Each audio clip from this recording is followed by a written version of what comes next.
जय श्री राम। ओम नमः शिवाय। जय माता दी। नवरात्रि थी इसलिए अपन ने उमा संहिता चालू करके आपको सुनाना चाहा कि भाई आप लोग का भी कल्याण हो। अब वापिस से अपन अपनी कोटि रुद्र संहिता पे आ गए हैं, है ना। जो अब कथा आपको सुनाएंगे नागेश्वर नामक ज्योतिर्लिंग का प्रादुर्भाव और उसकी महिमा। ध्यान से सुने और अपने परिवार को भी सुनाएं, जिससे काल सर्प दोष और भी जो ग्रह दोष होते हैं उनकी शांति प्राप्त होती है। सूजी कहते हैं, ब्राह्मणों, अब मैं परमात्मा शिव के नागेश नाम का परम उत्तम ज्योतिर्लिंग का आविर्भाव का प्रसंग सुनाऊंगा। दारुका नाम से प्रसिद्ध कोई राक्षसी थी जो पार्वती के वरदान से सदा घमंड में भरी रहती थी। अत्यंत बलवान राक्षस दारुका उसका पति था। उसने बहुत से राक्षसों के साथ लेकर वहां सत्पुरुषों का संहार मचा रखा था। वहाँ लोग यज्ञ में धर्म का नाश करता फिरता था और पश्चिम समुद्र तट पर उसका एक वन था जो संपूर्ण समुद्रियों से भरा रहता था। उस वन का विस्तार सब और से 16 योजन था। दारुका ने अपने विलास के लिए जहाँ जाती थी वह भूमि वृक्ष तथा अन्य सब उपकरणों से युक्त वह वन भी चला जाता था। देवी पार्वती जी उस वन वन की देख रेख का भार दारुका को सौंप दिया। दारुका अपने पति के साथ इच्छा अनुसार उस वन में विचरने लगी थी। राक्षस दारुका अपनी पत्नी दारुका के साथ वहां रहकर सबको भय देता था। उससे पीड़ित हुई प्रजा ने पहाड़ ऋषि आरवे की शरण जाकर उनको अपना दुख सुनाया और आरवे ने शरणागतों की रक्षा के लिए राक्षसों पर यह शाप दे दिया कि ये राक्षस यदि पृथ्वी पर प्राणों की हिंसा या यज्ञों का विध्वंस करेंगे तो उस समय अपने प्राणों से हाथ धो बैठेंगे। देवता की यह बात सुनी तब उन्होंने दुराचारी राक्षसों पर चढ़ाई कर दी। राक्षस घबरा गए। यदि वे लड़ाई में देवता को मारते तो मुनि के शाप से स्वयं ही मर जाते हैं और यदि नहीं मारते तो पराजित होकर भूखों से मर जाते हैं। अतः अवस्था में राक्षस दारुका ने कहा, क्षमा चाहते हैं, लाइट चली गई है। जय श्री राम। कथा स्टार्ट करते हैं। लाइट आएगी जब देखेंगे।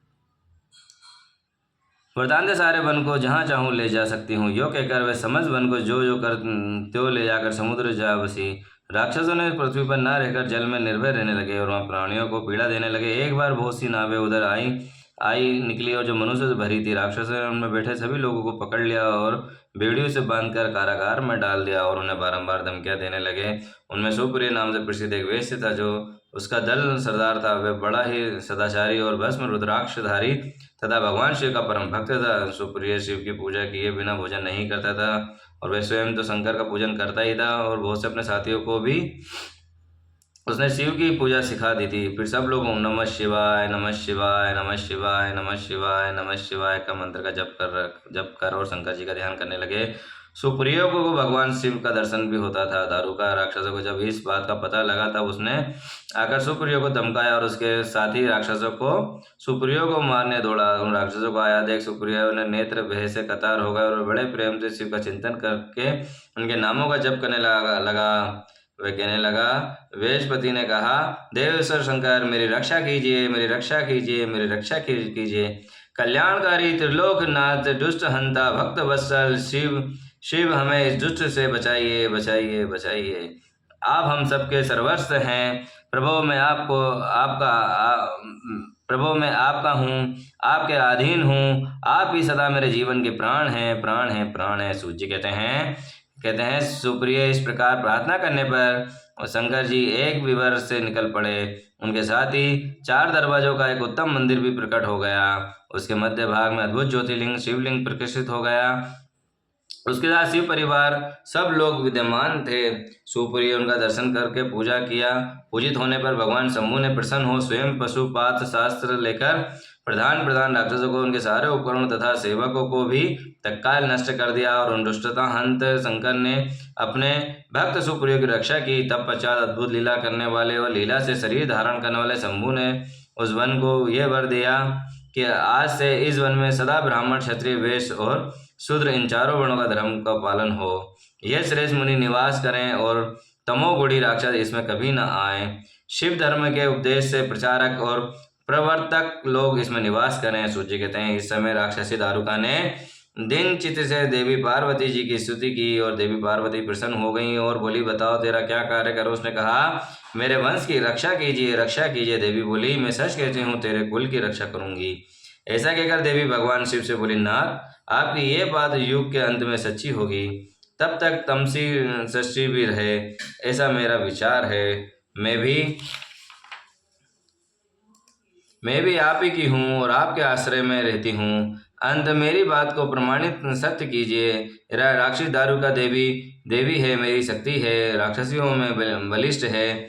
अंत यही राक्षसों का राज्य का शासन करे। राक्षस पत्नियों की जिन पुत्रों को पैदा करेगी वे सब मिलकर इस वन में निवास करें, ऐसी मेरी इच्छा है। शिव बोले, प्रिय, यदि तुम ऐसी बात कहती हो तो मेरा ये वचन सुनो। मैं भक्तों का पालन करने के लिए प्रसन्नता पूर्वक इस वन में रहूंगा। जो पुरुष यहाँ वर्ण धर्म पालन में तत्पर हो, प्रेम पूर्वक मेरा दर्शन करेगा, वे चक्रवर्ती राजा होगा। कलयुग के अंत और सतयुग के आरंभ से महासेन पुत्र वीरसेन राजाओं का भी राजा होगा। वह मेरा भक्त और अत्यंत पराक्रमी होगा और यहाँ आकर मेरा दर्शन करेगा।